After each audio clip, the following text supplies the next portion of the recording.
Everyone, me Ivana Siddika মিম। অনেক দিন পর আবার নতুন একটা ব্লগ নিয়ে আপনাদের সামনে হাজির হয়ে গেলাম। অ্যাজ আমার ফাইনাল এক্সাম ছিল, খুবই বিজি ছিলাম, এই জন্য আপনাদের সাথে কোনো ব্লগ ভিডিও শেয়ার করা হয়নি। এখন থেকে ইনশাল্লাহ কন্টিনিউ করা ট্রাই করব। তো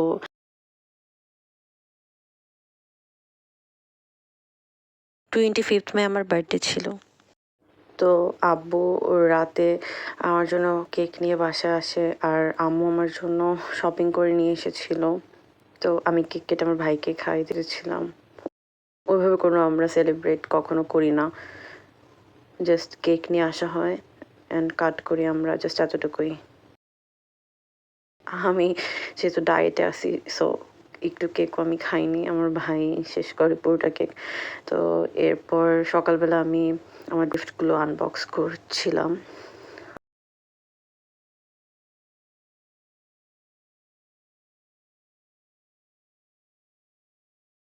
আম্মু দুটো আমার জন্য কুর্তি কিনেছে, একটা ইয়েলো থেকে একটা আড়ং থেকে। দুটো কুর্তি খুবই সুন্দর ছিল।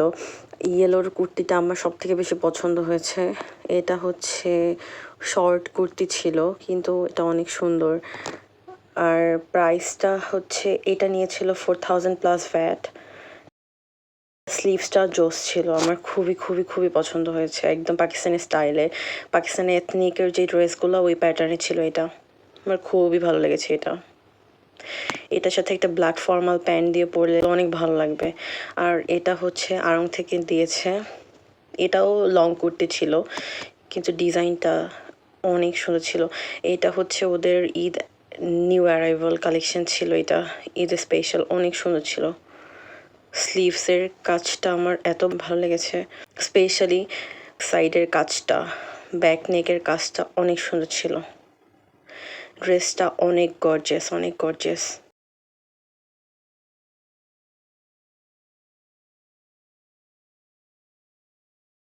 পুরো ড্রেসটাই অনেক সুন্দর ছিল, কালার কম্বিনেশন অ্যান্ড ডিটেইলিং।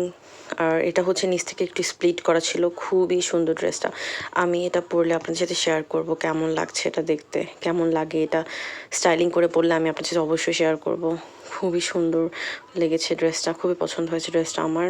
তো এরপর ভাবলাম, আমার ক্যাবিনেটের অবস্থা খুবই বাজে হয়েছিল, যেহেতু আমি টাইম পাই না একদমই, যেহেতু আমি থার্ড ইয়ারে এখন, খুবই প্রেশার পড়ালেখার। সো ভাবলাম আলমারিটা একটু সেট করে নিই। আমার অনেকগুলো ড্রেস এখনও পরাই হয়নি, কিনে কিনে জাস্ট রেখে দিই, ইভেন ট্যাগগুলো খোলা হয়নি।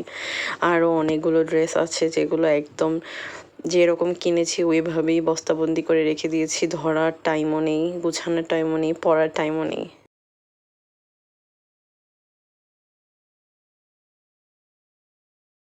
আমার ঈদের ড্রেসগুলোই এখন আমার ভালোভাবে পরা হয়নি। তো ভাবলাম আমার ক্যাবিনেটটা যেহেতু নতুন, দুটো ড্রেস আম্মু গিফট করেছে, ওই দুটো তো রাখতে হবে। আর ক্যাবিনেটের অবস্থা খুবই বাজে, তো আমি চিন্তা করলাম ক্লিন করে একসাথে এগুলো গুছায় রাখি, আর যেগুলো হচ্ছে ওয়াশ করতে হবে ওগুলো বের করে রাখি।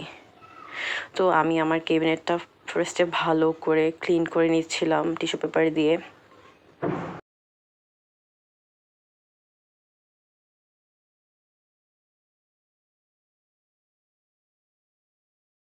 এরপর ড্রেসগুলো ভালো করে হ্যাঙ্গার করে গুছিয়ে রেখে দিব। আমি গুছাতে একদমই পারি না, মানে ভাঁজ করতে পারি না। এসব কাজ আমার জন্য না, আম্মু বুঝে গিয়েছে, সো আম্মু সব গুছায় রাখে।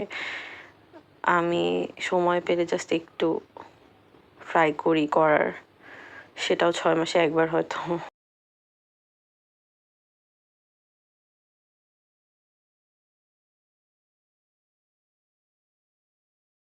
এই যে আড়ং থেকে ড্রেসটা নিয়েছিলাম ঈদে, এটাও এক দুইবার পরেছিলাম। তো আম্মু সুন্দর করে ওয়াশ করে রেখে দিয়েছে, আমাকে জাস্ট বলেছে যদি পারো একটু আয়রন করে রেখে দিও।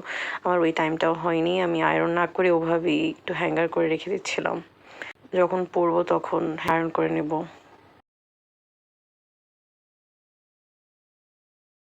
তো আমার ক্যাবিনেটটা আমি সুন্দর করে গুছিয়ে নিচ্ছি। আর বাই দ্য ওয়ে এটা কিন্তু আমার মেইন চ্যানেল না, আমি ক্রাফটিংয়ের ভিডিও বানাই, ওইটার জন্য এখন টাইম দেবো ভাবতেছি, আর পাশাপাশি ভ্লগিংটাও কন্টিনিউ করতে চাচ্ছি, এই জন্য এই চ্যানেলটা খোলা। এই যে আমার বিনু, এটা হতে আমাকে আমার বাবা মিনিস থেকে কিনে দিয়েছিল, তো এটার নাম দিয়েছি আমি বিনু, ও আমার বিনু। সো ওকে রাখার জায়গা নেই বাইরে, দেখা যায় আমার টেবিলে আর খাটে বা আমার রুমে কোথাও রাখলে এটাকে আমার ভাই একদম ছিঁড়ে টিড়ে ফেলবে, তারপর ও পেন দিয়ে হাইলাইটার দিয়ে হাইলাইট করে দাগ দিয়ে ফেলবে, এই জন্য আম্মু এটাকে এখানে রাখতে বলেছে। That's all, tata.